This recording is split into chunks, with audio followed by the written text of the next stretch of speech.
everyone for joining. Welcome, welcome. We just have people pulling in now. I will get started. So we are right on time. For those of you that don't know me, hello and welcome. My name is Renay Roberts. I am founder of Nourish to Live RX. I am a functional nutrition coach and founder of Nourish to Live RX. And I also like to call myself a vitality coach because I help you sleep better and have more energy throughout the day and help you feel amazing.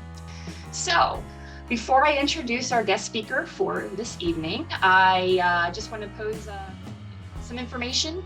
If you have any questions, feel free to ask them in the Q&A box. You can ask them in the chat box, or if you're on Facebook, you can put them in the comments, and I will keep an eye on them throughout the session.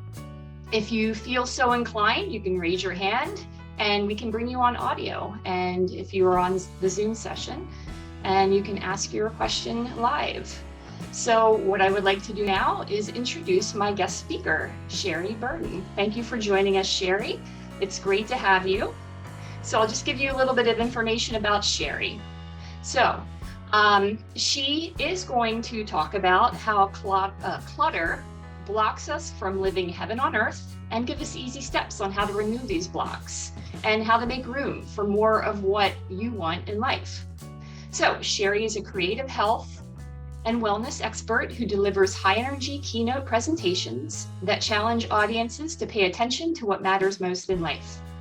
She earned her health and life coach certifications from the Health Coach Institute, and she has helped her clients lose weight, find purpose in life after a loss, love themselves, attract more of what they want in life, and create their own reality.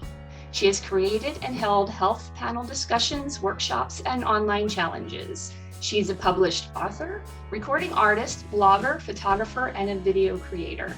So welcome, welcome. Thank you so much for coming here tonight. So excited for this conversation. Oh my God, Renay, thank you so much. It always makes me kind of blush and feel just, it takes me back to where I started from and where I am today when you give that introduction and you go over and you hear the accomplishments that you've made. So many times we don't think about the things that we've already accomplished. I just want to say thank you so much. I am so excited to be here today. Again, I am Sherry, AKA Queen She. That is my stage name, my business name as well. And it's Queen She, and my last name is Burton. And we'll talk a little bit about that tonight as well. But I help women over 40 look and feel fabulous. So I just know that the universe has brought us together because we are in the same niche, like helping women over 40. And I want to try to help women so that they can let their light shine for themselves and others around them through making empowered decisions and choices that will help them discover their power. And also I inspire women that no matter their age, that is the biggest thing I try to share, is no matter your age and no matter what you have been through in life, that you can still live out your dreams. You can still accomplish those things that you want to accomplish. You can still have the love of your life. You can still love yourself. You can still look and feel fabulous throughout whatever you have been through. And then you can start living life to the fullest. We hear that phrase so often, but we don't what do we have to do it? What do we have to do, right? So that is my focus. No matter what I've been through, I know and I've learned that I can still find joy and happiness in this life.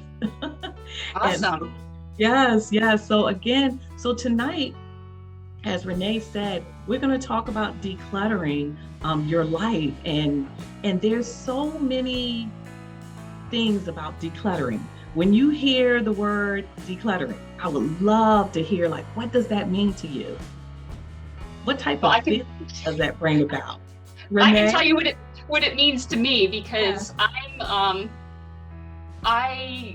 have a lot of clutter, physical clutter around in my house. So, and I know that affects affects me as well. So I'm curious to know what other people are saying, and some people are coming up talking about. I'm probably going to mispronounce your name, Juriba.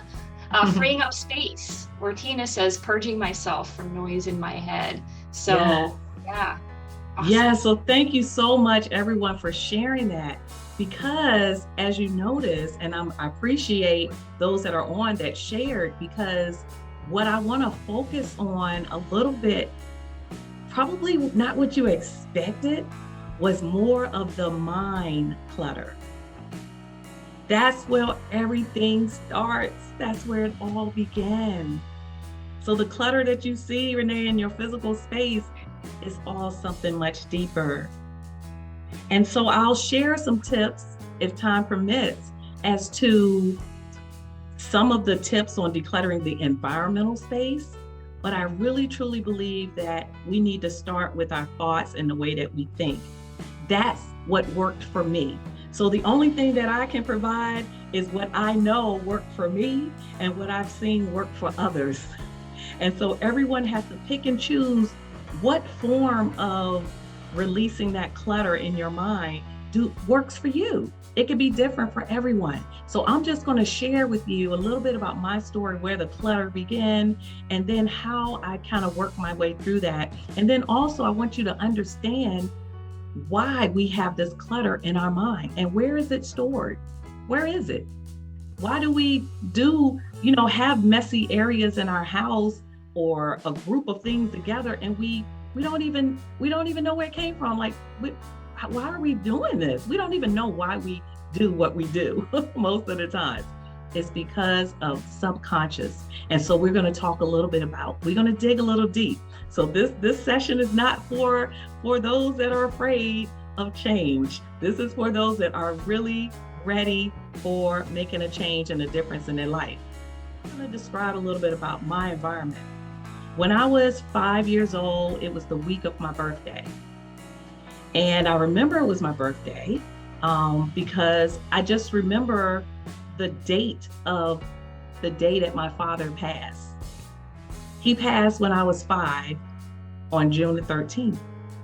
And I remember the loss that I felt from the love that him and my mother shared together. But the icing on the cake was that 5-year-old also within that same week, her mother was in a car accident and had head injury and was in the hospital for 3 weeks. She never knew that my father had passed because she was in the hospital. Here I am, 5 years old. I'm living with my grandparents. No one comes to me and tells me anything that's gone on. I don't know. I'm 5. Back in the day, the older family, that's just a child. They don't need to know everything. They don't need to understand. You don't need to share anything. They'll be fine. Here I am. Where's the love? Where's my mom?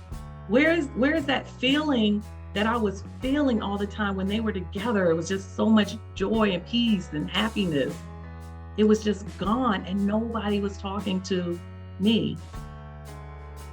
At that early age, and many of us know that up until the age of about 7, that's where we form a lot of patterns and we form a lot of limiting beliefs. And the limiting beliefs is the beliefs that do not serve us. There's some beliefs that we have that serve us well, but I'm talking about those limiting beliefs. And this continued through my adulthood. But as a child, when that happened, I started forming beliefs of, okay, I really don't matter, I guess, because nobody's really talking to me. People can be taken away at any time. Your happiness is not going to last forever. You have to defend for yourself. You have to look out for yourself.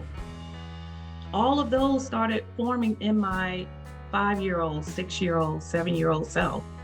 When my mom came home from the hospital, she wasn't the same. She lost her ability to read. She lost her ability to just do a lot of things. So my grandparents had to take care of both of us. Now they were older, and at that time I'm thinking they were old. And now I realize they're probably the age I am now, over 50 and early 50s. But we know if you have like someone that has a disability now, someone that a little 5-year-old that you would have to take care of, just imagine the stress and the change in their lifestyle that they would have to make. So at 5, I remember being in the attic. I stayed in the attic with my mom. We slept in the same bed. I had no footboard, no headboard. As I got older, or as time went on, clutter started to form around me in the attic. We didn't have a closet. It was the attic. There was no closet. It was just making room for us to sleep. A bed, a mattress. My uncle who was a construction worker, he put a big iron pole up against one side of the wall. That's where it would wire hangers, and that's where we would share and hang our things. As time went on, because of my mom's illness, she started just putting things and gathering things and never wanted to get rid of things. I wonder why. She lost the love of her life and she never knew about it, did not get to attend the funeral. And no one really explained anything to her either. So all of that clutter, I grew up around the mental illness that was beginning to form. She didn't know. She was hearing voices, and I'm a 7-year-old, 8-year-old, 9-year-old, and I'm like, what's going on? And all of those things was happening. So here I am forming more beliefs in my head. Oh my God, I don't want this to happen to me. If I'm bad, if I do something wrong, this could happen to me. And then I started thinking, well, who's going to take care of my mom? I'm an only child. So now I'm like, I have to take care of this. I have to take care of myself. I have to be the one to depend on myself. I can't depend on anyone else. And that's how I transitioned and made it through most of my life. The most fascinating thing that really hit me and transformed me the largest at the time of my life was in my late 40s, when I found myself in the basement of someone's home. Now I'm living in the basement, surrounded by my belongings. Immediately at that moment, I did not want to be here anymore. I had those moments when I was young as well. I remember being on that bed, that mattress, and feeling like I'm just alone. I'm so alone. I was like, my mom will be okay. She's being taken care of. And I started just forming these beliefs like, hey, I'm better off just not being here. And here I am as an adult. I was in my late 40s and I was doing well. I had a career. I was wearing that mask on the outside. I was wearing the mask. How many of us wear the mask as if everything is fine? But it shows up through clutter in our physical space and also in our mental space. So even if you're blocking whatever it is that's happened to you in the past, the trauma, what you picked up from seeing your parents or family members or in your community or your church or whatever, those beliefs formed in your mind. And sometimes you can go to the extreme. So say if you grew up in a home that was very clean and they kept everything clean, everything was spick and span, and you had to wipe out the bowl. I remember one of my cousins saying her dad was in the military. She was like, I had to wipe out the sink. There could be no drops of water in the sink. So you could grow up in that way, and then you turn the exact opposite, where you're just like, I'm gonna take back control. You think you're taking control of your life, but really that situation and that emotion and that trauma that happened to you still has power over you, because it's making you make a decision or make a choice based off of that negative feeling that you had. And many of us don't even know that it's there. So I remember realizing that I couldn't trust others when I was told there was no money to get my school supplies growing up. for projects, for college. But then later I found out that my caretakers was getting money for my mom and myself. Again, these beliefs. So now I'm starting to believe things about money. Money is not good. Money treats things bad. So throughout my life, money, I would have money and it would disappear.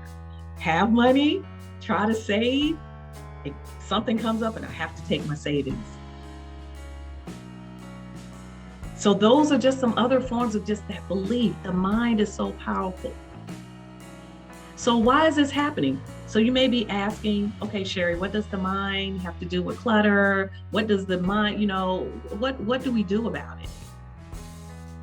Well, I had a meditation about decluttering the mind and the heart today. And I want to talk a little bit about what is involved in the mind as far as clutter. And where can we start? And where does it start? Again, mine started at 7. I was forming all of these beliefs and patterns. When we form these patterns, they go into our subconscious. Our subconscious.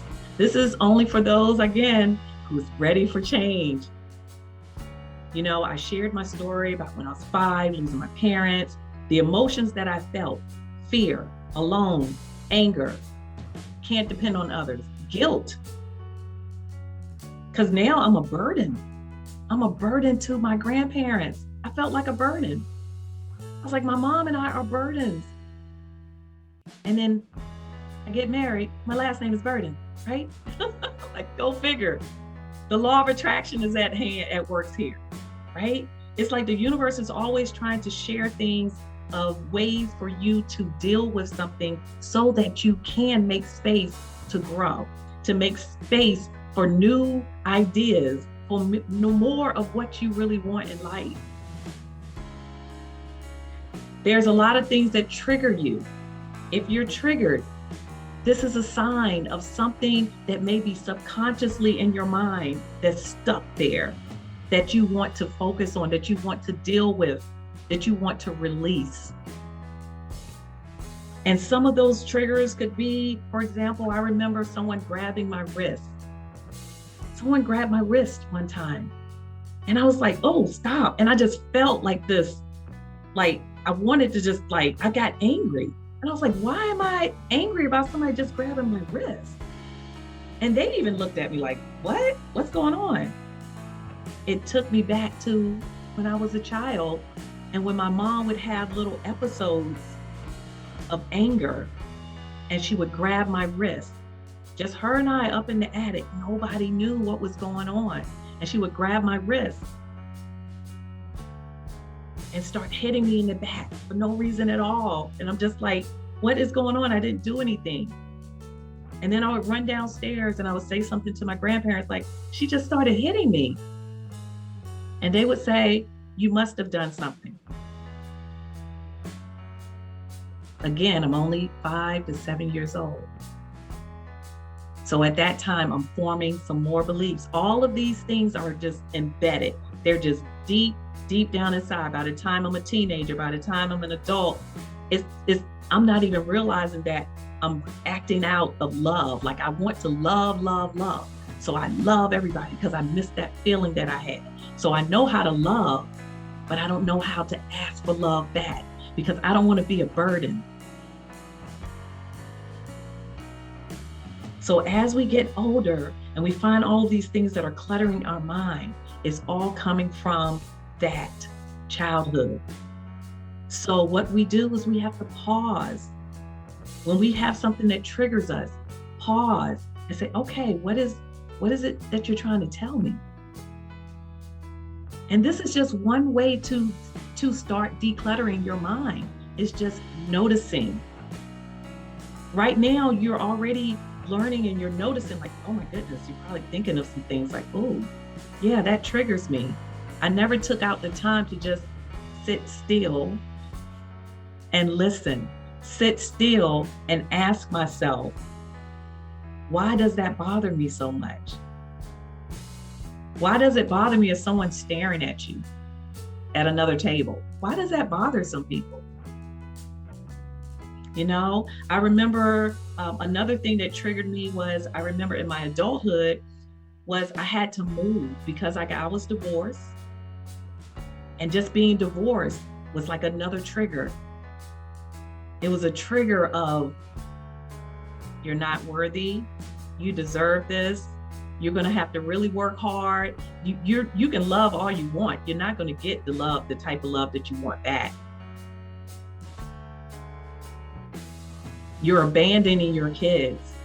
I made a choice to let my children, my two boys, stay with their dad. I was judged for that. So that made me more secluded. I was a very outgoing person, sang with a band, sang in different environments, but I wore the mask. Deep down inside, I was lonely. I was that little girl again, looking for love, just looking for that love, that feeling that I so desired, that was just taken away from me with no explanation. No explanation. So I remember as an adult, I had to move. And it was a situation where I was in a nice townhouse and I was renting it, and the lady was like, "Oh, you gotta move because we want to sell it unless you want to buy it." Again, that was a trigger. You want to buy it. I don't have enough money to buy it. I don't think my credit is right to buy it. Money again. Oh my goodness, it's taking me back to the divorce. It's taking me back to, money. Money is just always an issue. I hate it. Why? Why do we have to use money to live in this world? Why? You know, those things was getting to me. And then when I had to move, I remember someone telling me in a safe place. I was in a church function. I was a youth ministry leader and I was getting things ready for the youth. I was all excited. And I was like, "Oh yeah, I'm moving," just, through casual conversation. And someone spoke out and said, "You're moving again?" That bothered me. That triggered. It's like, you have no idea. I'm trying so hard. I'm trying to do all the right things. I'm trying to be nice. Why do these things keep happening to me? It's clutter. It's those the thoughts, there's things in my subconscious. I had no idea what was going on, what was holding me back. But in that basement that night, that's what really changed my life. Surrounded by my clutter, once again, I was just like, I just cried out to God and I just said, "Lord, either I just need to leave this earth," because everybody's fine. My sons are fine with their dad. My mom is being taken care of in a group home. She's excellent care. I'm in this basement with no windows. The bed is on the floor, the mattress, no headboard, no footboard, and no closet.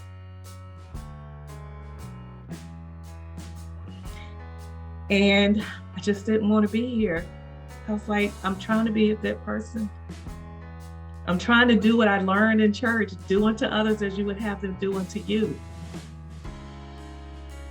Be kind. Why is this happening? Right then, I was told to go online and find some podcast, something back in that time, whatever was on videos or on a computer. And I found something, and I heard this lady talking about how she got divorced and she moved across the country and she didn't want to live, and how she went through this process called a Hoffman process. So immediately I Googled, so let me see what this is about.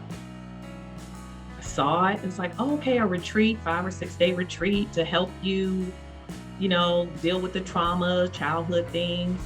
I was like, I think I might be ready for this. So I'm starting to feel a little better because there's hope.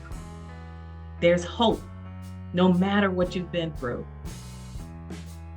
But we have to start with our minds and changing the way that we think. So I looked it up and I was like, looked it up. Ooh, this costs a lot. Again, here we go. Feeling back down. Money. I'm in the basement. I don't have the money. My spirit was like, believe, have faith. Where's your faith? I was like, okay, I'll give it a try. It's about 9:30 at night. I look at it and find out there's a scholarship being offered. You just have to answer these questions. I'm answering the questions. Tears start rolling down my face because I never took out the time to really even think back at my childhood. I never took out the time in all those years, over 40 years. I didn't even realize, I never considered myself being an abused child. Because I'm like, that's my mom. She didn't know what she was doing. She couldn't help it. She was, I always tried to just push things aside. It's okay. All right. But I was getting hit for no reason. That impacts a child at 5, 6, 7 years old when they're like, I didn't do anything. Like, what is this? Within 2 days after completing that, I get a call and they say, the entire team said that you need to get the maximum scholarship that we have to offer, which was more than half of what it costs to go. They said they never seen a story that was just so genuine. And again, I wasn't planning on this. This is something I found at the spur of the moment. And I just was answering the questions, trying to hurry up and get it done because it was late.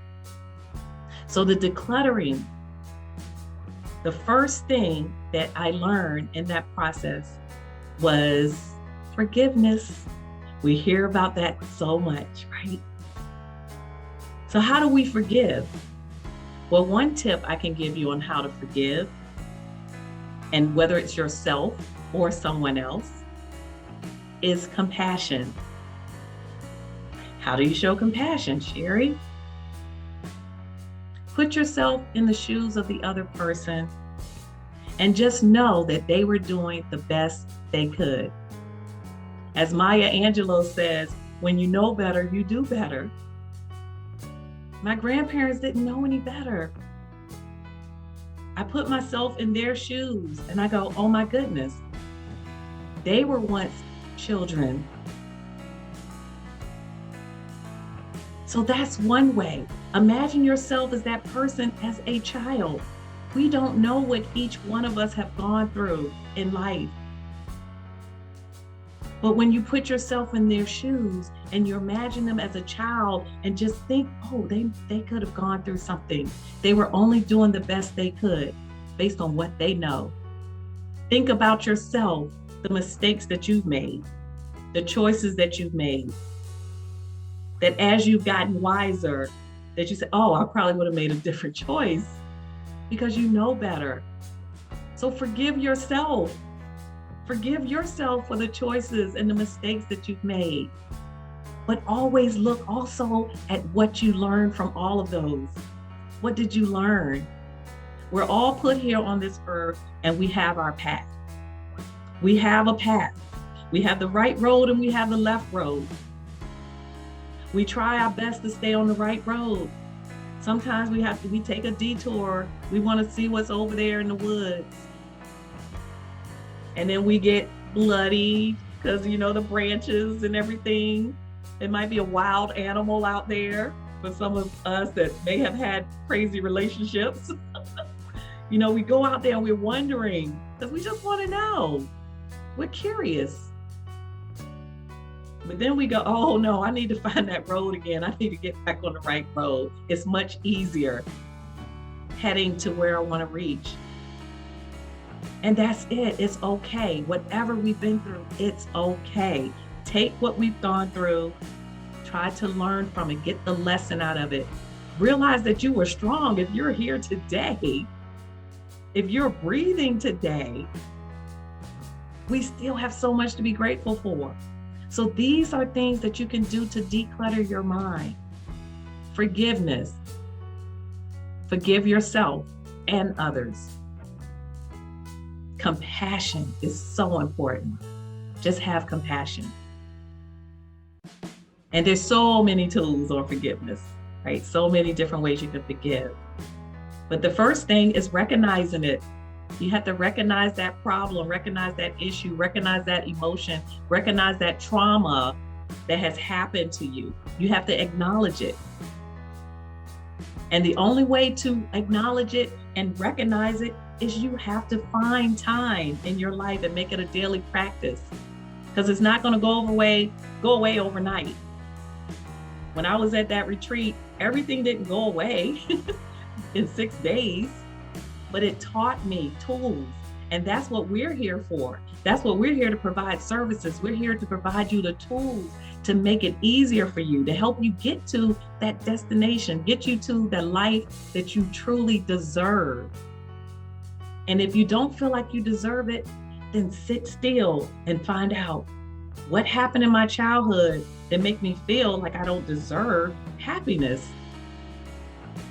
Just start somewhere. It doesn't have to be anything big. So the first thing, another tip to let go of that clutter in your mind is gratitude, being grateful. I shared a little bit like, hey, we're here. You're here right now. If you're able to hear, if you're able to see, if you're able to speak, if you're able to breathe, if you're able to walk, if you're able to talk, if you're able to take a shower, if you're able to just sit up straight, if you're able to lie down, there's so many things. Make a list of that. Do that every day. That clears out, that pushes away all of those negative things and put in more positive things and emotions in your mind. Now, I mentioned the subconscious and the conscious. So a lot of people hear that a lot. I know when I used to hear the subconscious and conscious, I didn't know what they were talking about. I had no idea. I was like, what is that? I just have a brain, right? I just have a brain. But no, the mind has two parts, the conscious and the subconscious. And the subconscious is where all of those things that we just discussed is stored, that trauma. It's like a computer, and you heard that before, you're programmed, right? You truly are. We are programmed from our childhood and from experiences. And because we're programmed, we have to get in there and be some computer programmers, and we need to jump in, and we need to take a little bit at a time and debug and debug everything that's up in there that's causing us and stopping us from reaching our goals in life. So after I went through that retreat, one of the other things that I learned was to create a vision for your life. Again, this is another form of decluttering the mind, because you're able to write down and express what it is that you want and focus on that. So writing down that vision of what you want. Some people do a vision board. Some people may create something to put up, but you can just write it down and use all your 5 senses. Use all your 5 senses. What do you want to feel? See, if everyone just take a moment right now, do a quick little exercise. It's normally a little longer, but I want to just give you an idea, and I'm pretty sure that all of you all will be able to probably do this again and take a little bit more time. But it was so powerful for me. And that is, just step into, say you got a suit that looks just like you, another skin, your body, it looks just like you. But it's the future you. It's the you that got it going on. You got everything, you fit and fabulous, you feeling good. Pretend that skin is right there. And I want you to step inside that skin. Imagine yourself stepping inside that skin. So close your eyes right now. Just close your eyes for a moment. And I want you to first you want to slide your arm into the arm, one of the arms. Slide your other arm into the other one. And imagine, this is the new you. This is the future you with everything that you want and desire. Feel, how does that feel? Now you're stepping your legs in. the left leg, the right leg goes in. You zip up the suit. It fits perfectly. It's perfect. It feels good. It smells good. It's the future you. Whatever comes your way, whatever is, tragedies, trauma, all these other things that may come your way, you're going to be able to deal with it. In this new you, this future you, you're able to reduce the stress. You're able to handle things in such an easy way. Nothing can take you off that right path. And once you find yourself walking in a different direction into the woods, you quickly pull out some tools and say, oh, no, I know what that is. That's something in the past. I'm going to deal with it right now so I can get back on the right path. And you can open your eyes.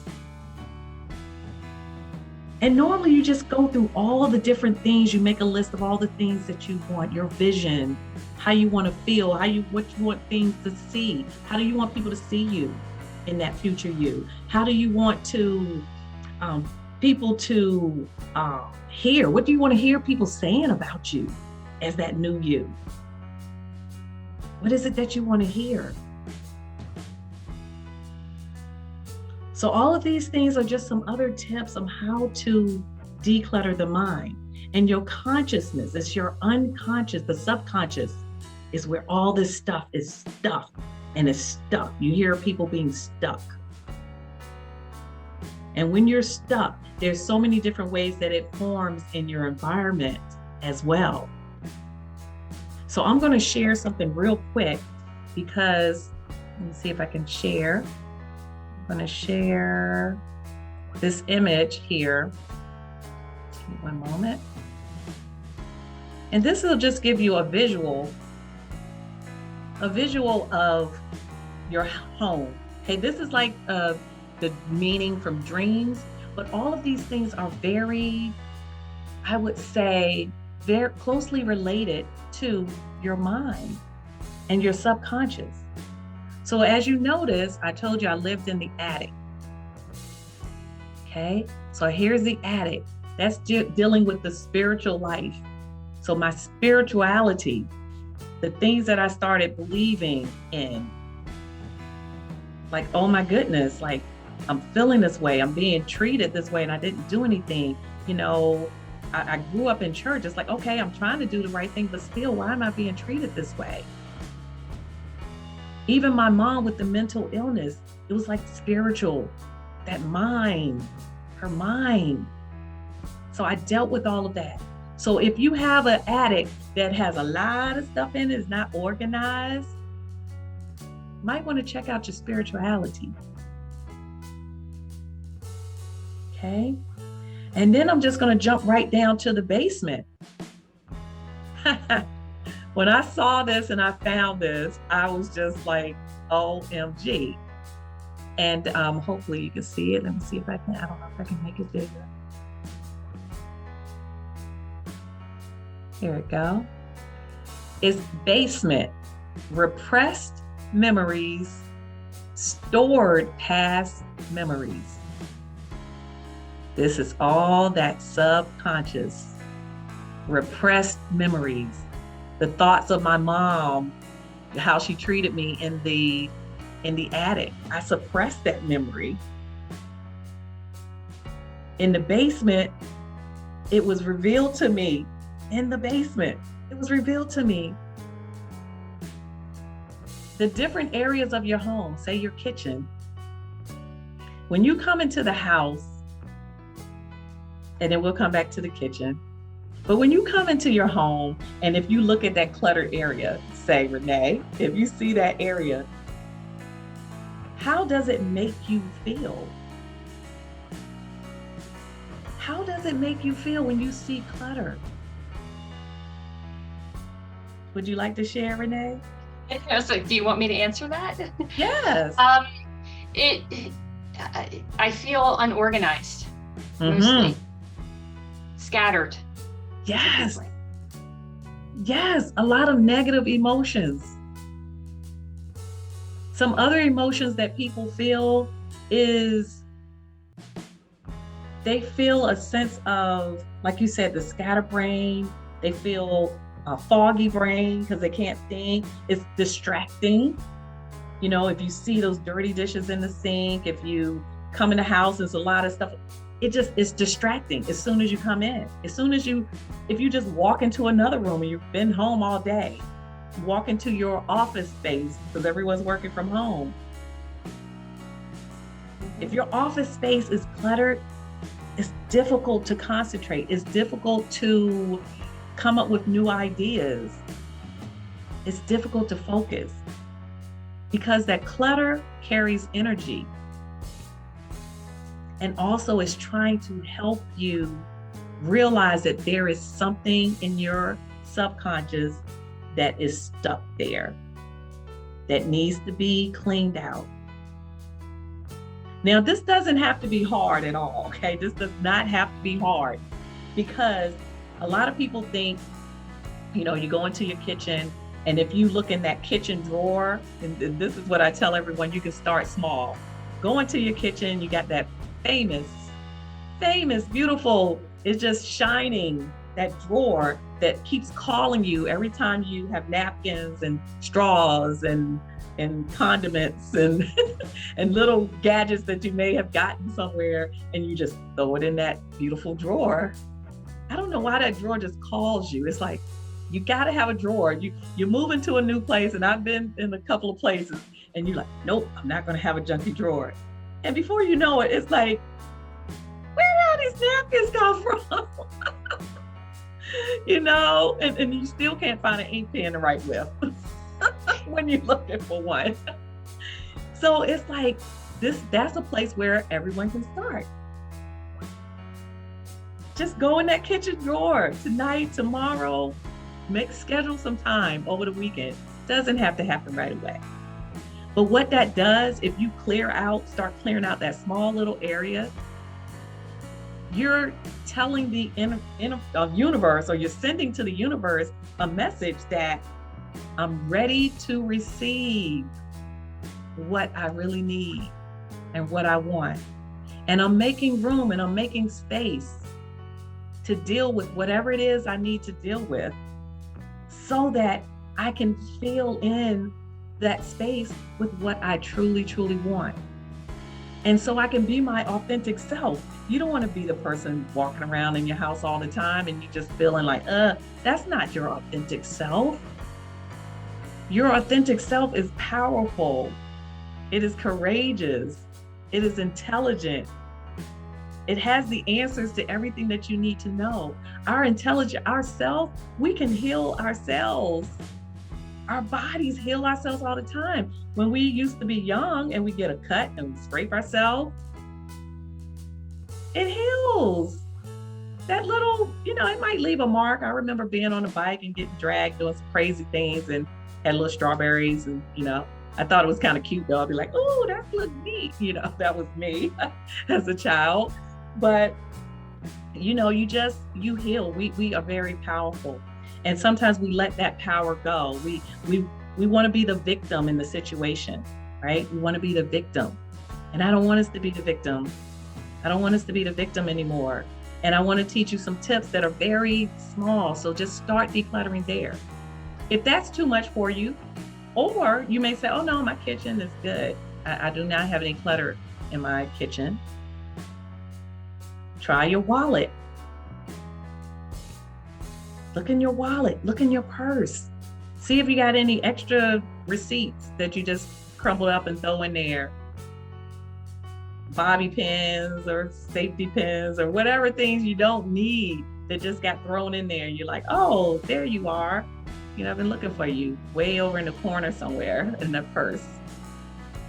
Start small, because it doesn't matter how small it is, you're still sending out the same message to the universe.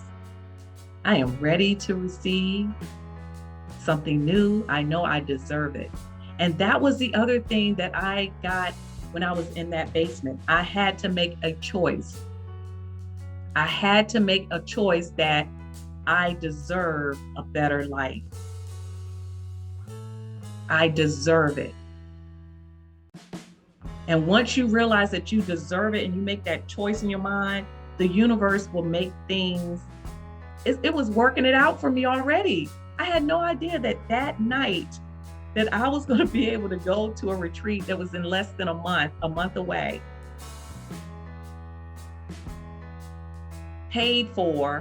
Basically paid for. I had the money to go, didn't know how, everything worked out. And that's what changed my life, because once I went through that, I did the vision for my life. I met an 80-year-old health coach. And what I'm sharing with you now is once you start to declutter your mind in any of these ways, things are they're working in the background. They're lining up for you. You don't even know it. So within 6 months from that course or that class or that retreat, I met an 80-year-old lady who knew me when I was 7 or 8 years old in church because I took piano lessons from her mother. She was changing her career to be a health coach. And I never heard of health coach at that time. I was 6 months from becoming 50. And I was like, I'm ready for this. Because that first experience taught me to invest in myself because I was worth it. And so now this second opportunity came up. Are you ready? Yes. I feel it. I'm ready. I want to look and feel fabulous at 50. I want to look my best. And the other thing I wanted to meet the other half of me because I never knew anybody on my father's side. So once I took that 90-day program with that health coach, that's where I was exposed to decluttering. Had no idea. So even though I decluttered my mind back at the retreat and forgiveness, I was still working. It was still some things back there that I still needed to work on. So the universe like, you need some more work here. And plus we got some other plans for you as well, right? There's some other things. So I went with this lady and I learned how to declutter. I did my first detox with her. That's another way of decluttering. It's not just your mind. It's not just your physical surroundings. Sometimes we have to take some time out a few times a year and get all the gook out of our system, out of our organs, clean all of that. Because the subconscious, all of those things that may be back there that's stuck, has energy, and it is also impacting your perception of things in the environment, how life is, and then that gets internalized and affects your nervous system. You know, some things get you nervous and all those emotions because of things that trigger you. That nervous system and everything is all connected, and then it affects your organs. It affects your stress level. And then we have inflammation and we have illnesses and we feel sick and we got this heart disease and we got this disease and we got all this other dis-ease. All of it just from that subconscious thing that started when we were little. So all of this programming. So the detoxing, we want to go ahead and detox our organs as well. So that's another good thing to do. Even if you just do it for 3 days. Even if you just start simply by saying, Mondays is going to be meatless Mondays for me. Very simple. One day, I'm going to do meatless Mondays. And just say, I'm just going to try it. Be curious and just say, I'm going to try it Monday. Meatless Mondays. That's a start. That is a sign to the universe, telling the universe, I'm ready to receive. I'm ready to make changes. I know that I'm worth it. So after I go through this, you know, the health coach, I invest in myself. The next thing I know, I'm becoming a health coach. Even during that time from my vision that I wrote, almost 80% of the items happened in less than 60 days. It took about 6 months of just practicing and reading it. And then I would forget about it, but I had it in my phone. That's what I did. I kept it in my phone. So every now and then when I felt like, oh, something's going crazy today, I open up and I read my vision, and it made me feel good. You want to always keep your vibration up as much as possible. I know we can't do it all the time, but as much as possible, we want to feel good. So I had that available to me. So while I was doing that, I go through the coaching. During this 60-day period, I had on there that I needed a car. I got a new car. I got the car that I wanted. I didn't think I was going to be able to get the car that I wanted. At a deal, a great deal. I moved out of the basement into my own apartment. My apartment was beautiful. It had a yoga studio. It had a place for me to take care of my mind. It had a gym. It had a movie theater. It had all these things so I could relax and take care of myself. Also, within a few months after that, someone reached out to me on, what is it called? Ancestry.com. I had put something out there like years before, like trying to find the other half of me, my father side. Because of course he's gone. Most of the people were gone, his age range, after 40 something years. And they reached out. And by my 50th birthday, I met one of my cousins, and they were having a family reunion within a few months over the summer. And I was able to go and attend that and meet the other half of me. And I was welcomed with so much love. And I heard the stories, and it was just beautiful. And to this day, it was just, I've just bonded with so many people. I feel like I was complete.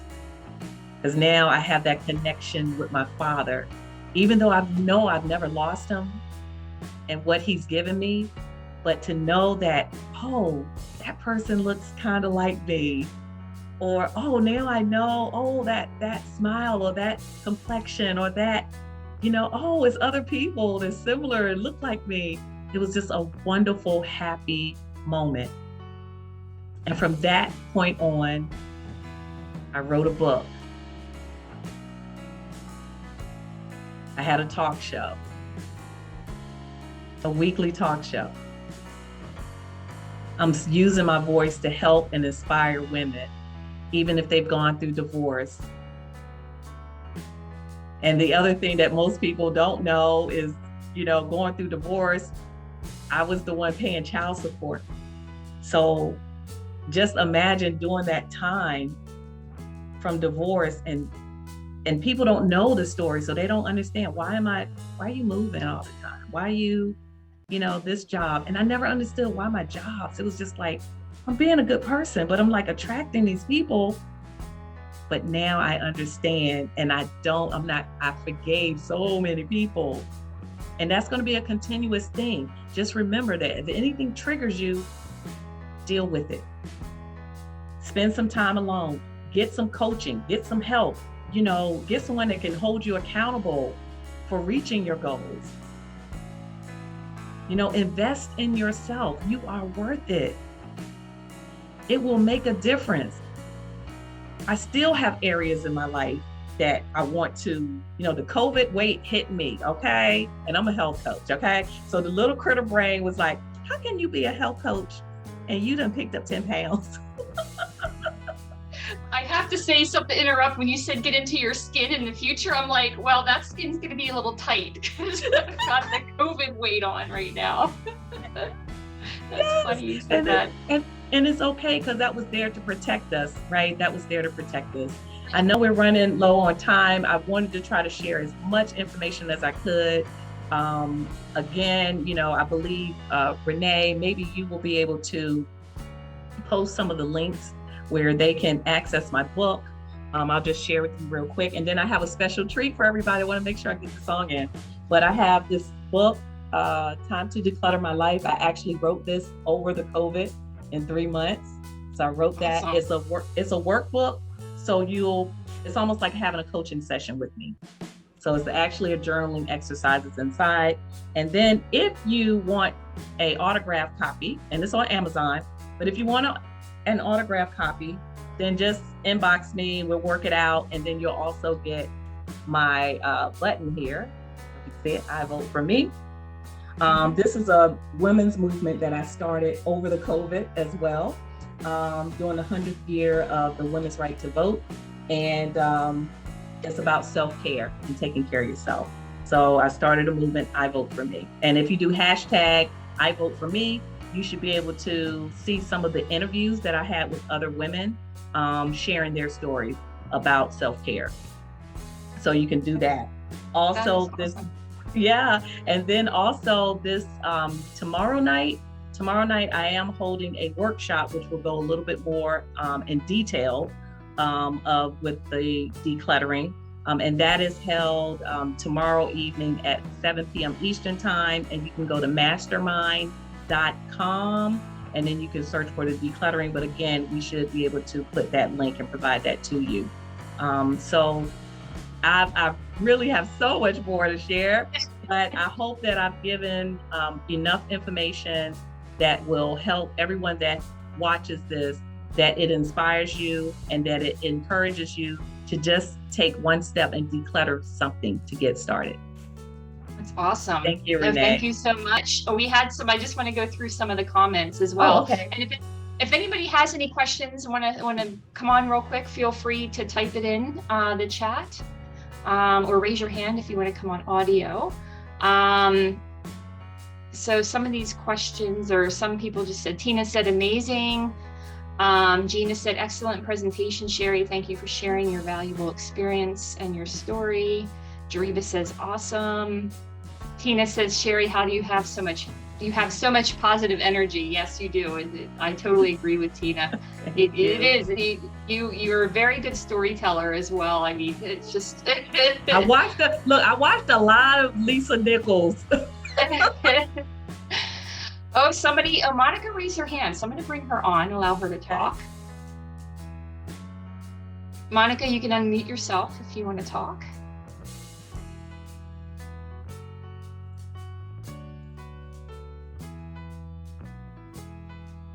You are unmuted, I think. Yes. You're pretty low. Yeah. Yeah, you're pretty low. Yeah. Okay. So yeah, I chuckled when you talk about that drawer because I'm like, yeah, I guess we all have one, or I know, yeah, I definitely won't have one. But I find myself, I have taken a lot of like decluttering classes. And that drawer, I've cleaned that drawer out probably a good 5 or 6 times. It just seems to keep attracting stuff. So can you just share, like, I don't know, how we can, I don't know. Well, Monica, let me just. Oops. Go ahead. Can you hear me? Okay, great. Okay, so Monica, thank you so much for asking that. I'm telling you, everything works like it's supposed to, because I mentioned the kitchen earlier and I didn't say what I really wanted to say. I went to something else. So thank you for bringing up that question. And I think you're trying to say, like, you keep doing it over and over. So what does it mean? Possibly, right? Possibly.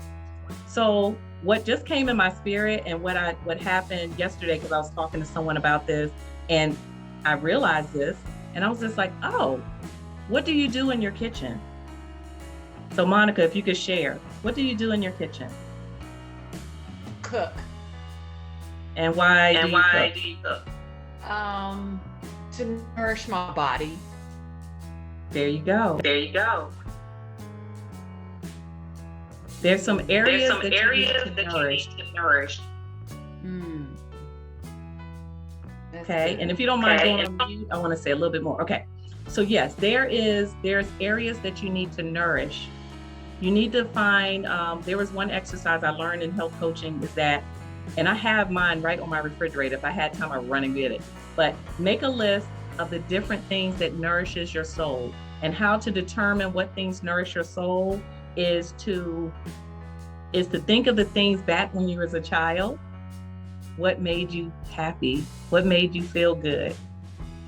For example, did you like to draw? Did you like to go to the park? Did you like to go near water? Did you like to sing? Do you like to dance? Make a list of all those nourishment things and make sure you are doing those. You're doing things to nourish your soul. Your soul is crying out for nourishment. That's what I would like to share with you. So hopefully that works. How do you feel about that? Do you feel like there's some areas that you could definitely nourish your soul?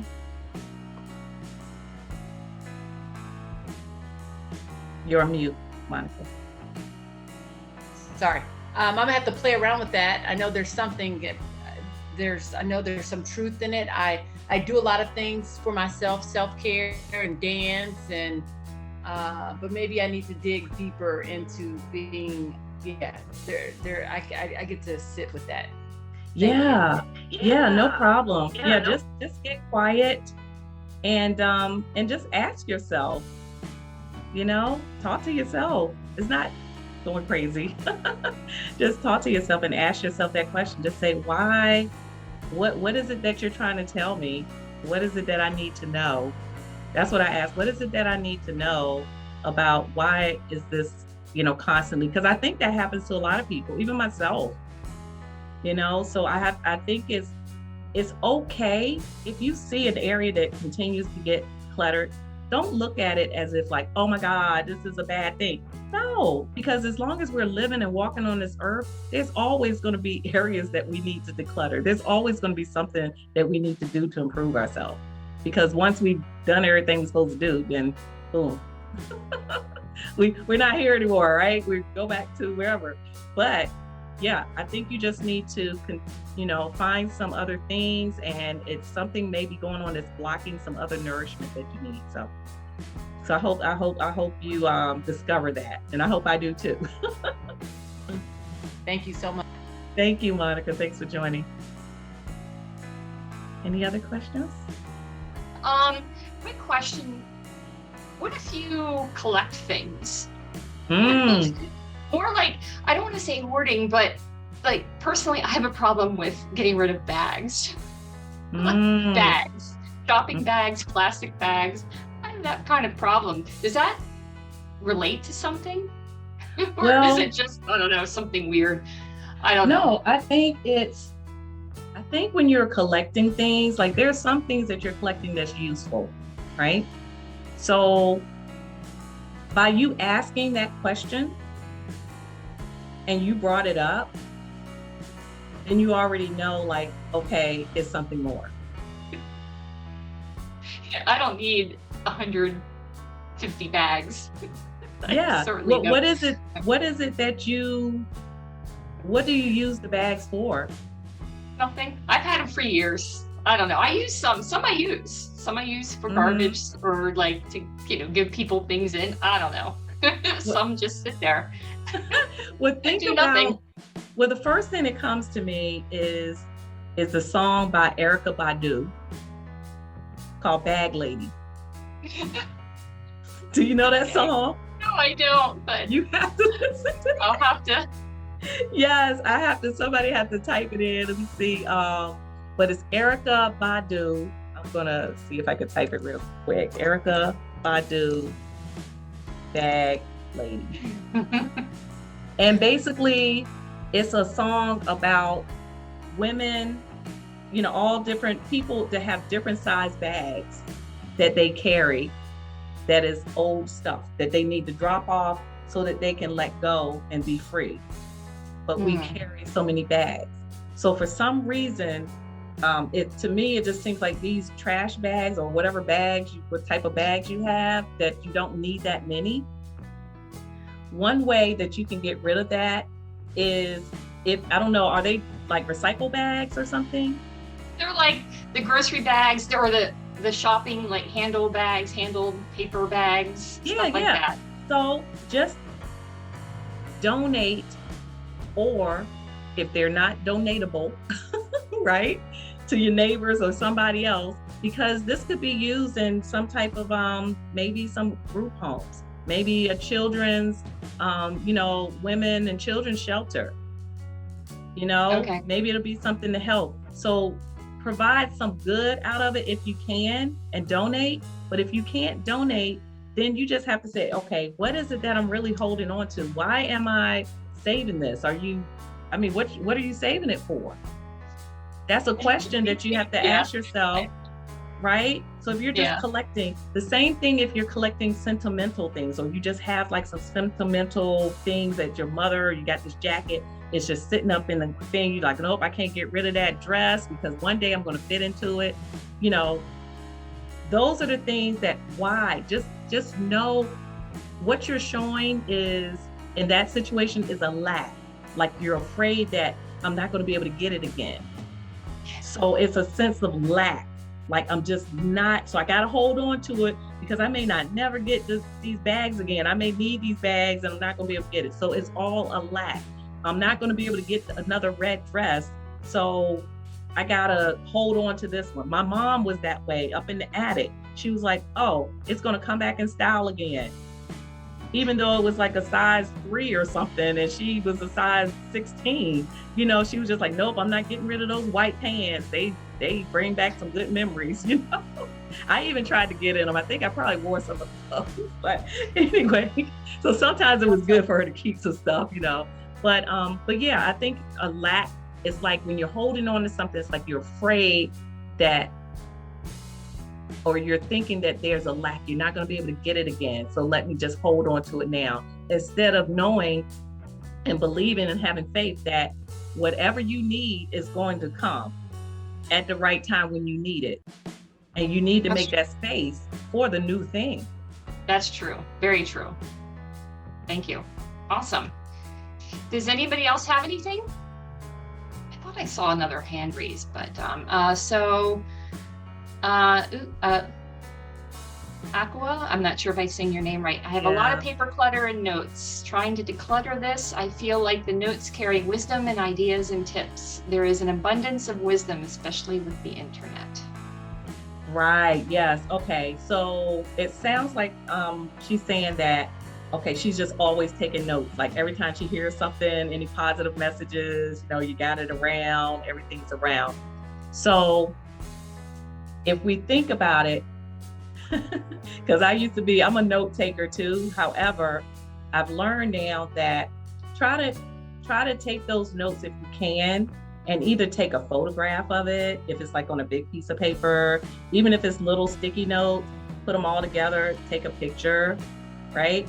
And just kind of like, and then when you put it in your phone or you store it somewhere in a folder, it's easier for you to search for what you're really looking for. Because if you got notes all over the place and then notebook, you got a whole bunch of notebooks with a whole bunch of lessons and things you learned, really, how often do you go back and have the time to search through 10 spiral notebooks?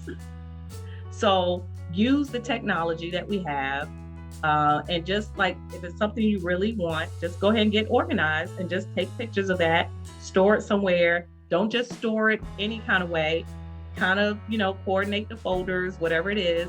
Anything you really don't need, just toss it. Because believe, when you've seen something and you've written it down, it's in your subconscious. You've already created that little wiring. So when you need it, just believe that it's going to come up, right? It's going to come up when you need it. So you did your part. Just know that you did your part. If you wrote it down, you already went an extra step. Okay? Awesome. All right. Angela says, I love this presentation. Great advice.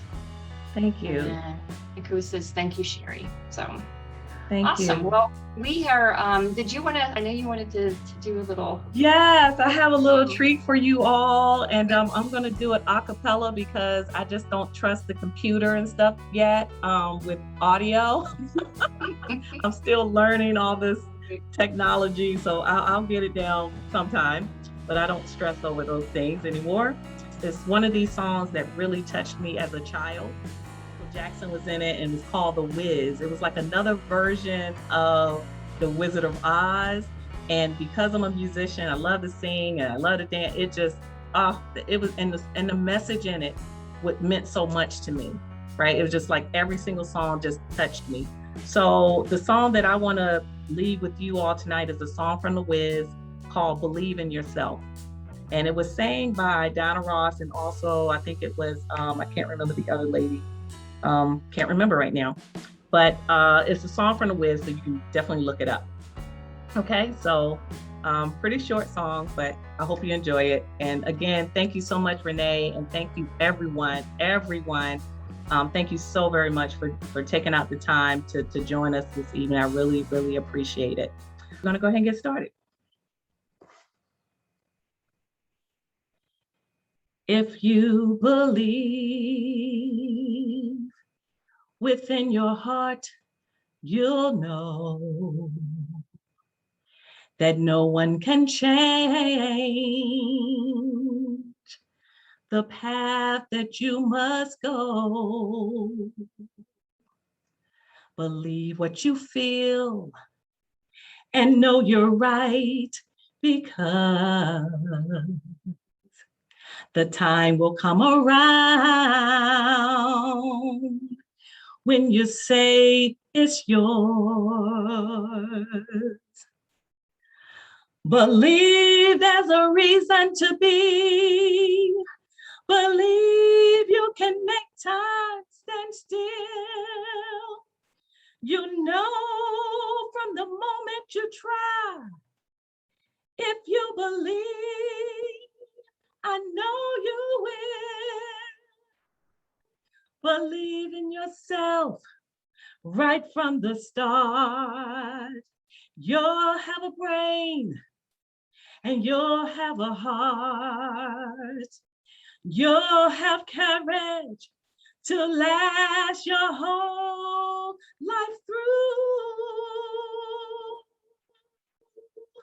If you believe in yourself, believe in yourself, believe in yourself,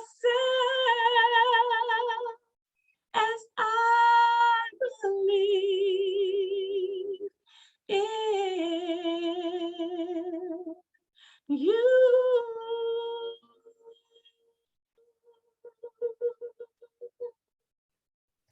Thank you. Wow. Very nice. Yeah, very nice voice. Beautiful, beautiful. Yes. And everybody's saying thank you, beautiful voice, goosebumps. Aw, beautiful, inspiring lyrics and vocals. Thanks for sharing your joy with us. Aw, from Gina. Tina says beautiful. Angela says beautiful. Thank you so much, ladies. Thank you. Yeah, thank you. Thank you so much, Sherry, and everybody who have joined tonight. Thank you so much for joining and listening. And I will send out a replay for you guys tomorrow. And